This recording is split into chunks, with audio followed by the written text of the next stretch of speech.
Sejam bem-vindos ao terceiro vídeo da série de análise das contas do Porto. Depois de nos dois primeiros vídeos ter desenvolvido os resultados operacionais excluindo passes de jogadores, começo agora com a parte relativa aos passes. Esta parte engloba tudo o que esteja relacionado com transferências de jogadores e amortizações e perdas por imparidade nos valores dos seus passes.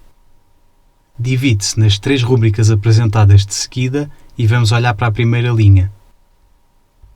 De forma idêntica ao que vimos nos direitos de uso, aqui a amortização serve para contabilizar a perda de controle do clube sobre o passe do jogador.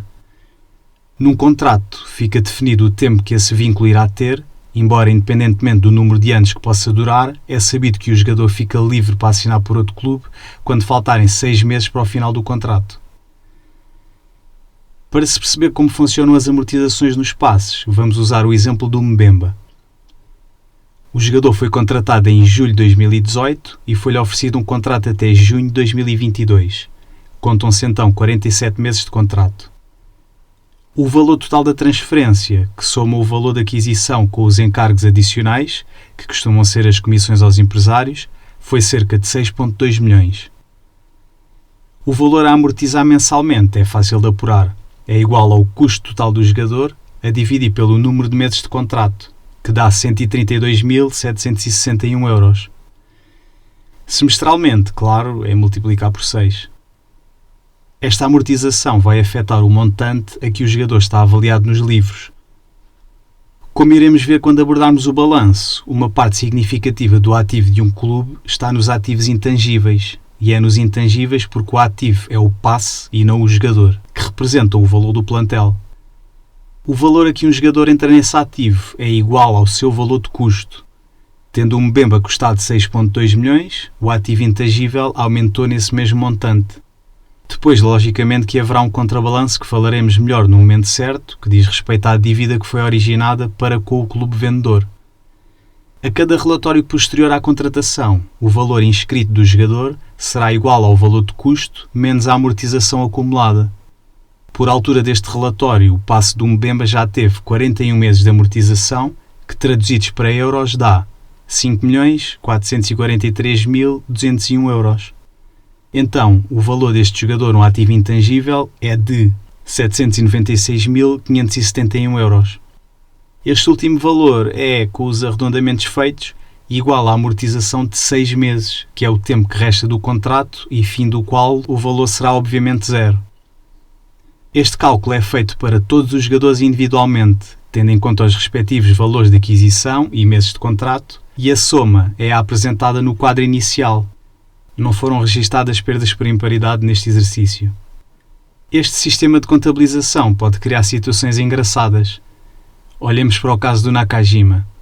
O Porto pagou cerca de 11,6 milhões por 50% do passe, num contrato de julho de 2019 até junho de 2024, ou seja, 59 meses. Ao fecho deste relatório, o valor do passe deste jogador é de 5.925.793 euros. Se aparecesse um clube a oferecer 7 milhões pelo jogador, sem outros custos envolvidos, o Porto iria registar uma mais-valia de perto de 1 milhão de euros. Importa dar duas notas. No caso da renovação de contrato, o valor a considerar para o jogador é o prémio de assinatura oferecido, como aconteceu com o Otávio ou com o Sérgio Oliveira recentemente. E os jogadores da formação têm um valor residual e, por conseguinte, também as suas amortizações serão residuais. Isto acontece porque são ativos gerados internamente, devendo ser reconhecidos pelo seu valor de produção, que é altamente subjetivo, mas claramente diminuto. Por aqui começamos a perceber que o ativo associado ao valor do plantel está sempre subvalorizado, algo que é muito repetido pelos representantes financeiros das SAD, e é mais desproporcional quão maior for a representação de jovens da formação no plantel. Nesta parte a SAD não foi nada minha amiga e dificultou-me a vida. Os proveitos e os custos com transações aparecem com os valores trocados relativamente ao apresentado no primeiro quadro. Vou considerar como certas as tabelas presentes na nota explicativa 5. Esta é a referente aos proveitos. Dentro destas três subrúbricas, as duas primeiras são de fácil compreensão. Os proveitos com alienações de passes representam o valor ilíquido das vendas dos passes e os proveitos com os empréstimos de jogadores são isso mesmo. Neste exercício, ao contrário do anterior que contou com as vendas do Fábio Silva, Alex Telles ou Soares, não houve vendas de relevo. Os outros proveitos são provenientes do mecanismo de solidariedade da FIFA, que serve para recompensar financeiramente clubes formadores de jogadores. Apesar de, principalmente em períodos de vendas avultadas, o montante ser residual, merece atenção pelo incentivo que foi criado. Para clubes de menor dimensão, ter os direitos de formação de um jogador-alvo de uma grande transferência pode ser um jackpot. A transferência de Diogo Jota para o Liverpool foi isso mesmo para Gondomar e Passos de Ferreira. Vamos aprofundar um pouco o estudo sobre este mecanismo. São distribuídos pelos clubes que formaram um jogador dos 12 aos 23 anos 5% do valor de uma transferência nacional ou internacional. Refiro as duas situações porque, segundo penso saber, até 2020 só contemplava transferências internacionais. Se um jogador formado no Porto fosse transferido para o Arsenal, o Porto teria direito à verba de clube formador, mas se depois o jogador fosse do Arsenal para o Tottenham, já não haveria lugar ao pagamento de solidariedade. Sendo injusto, a FIFA alterou o modelo de compensação. Os 5% são divididos da seguinte maneira. Do 12º ao 15º aniversário, o clube recebe 0,25% por cada ano. E do 16º ao 23º, há uma compensação de 0,5% por ano.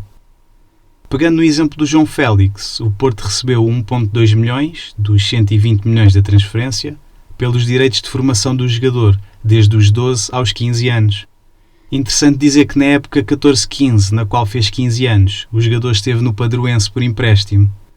Contactei o clube para saber se os 0,25 lhe tinham sido atribuídos, mas muito simpaticamente responderam que este é um assunto do foro interno do clube. Fica a dúvida. Passemos para os custos, discriminados no seguinte quadro. Os custos com alienações de jogadores contabilizam custos como os com serviços de intermediação, o mecanismo de solidariedade, a pagar, ou o valor líquido do passe na altura da venda, isto para ser apurado à mais ou menos valia. O valor nos empréstimos penso que seja só pelo empréstimo do Gruitch. Finalmente, os outros custos incluem custos associados a rescisões de contratos, abate de passes ou compensações a pagar a intermediários relativos ao cumprimento de objetivos desportivos e condições contratuais. O abate de passes consiste em retirar do ativo o valor de um jogador com quem, por exemplo, se rescindiu o contrato. Do valor inscrito no ativo menos as amortizações acumuladas, resulta o gasto a assumir.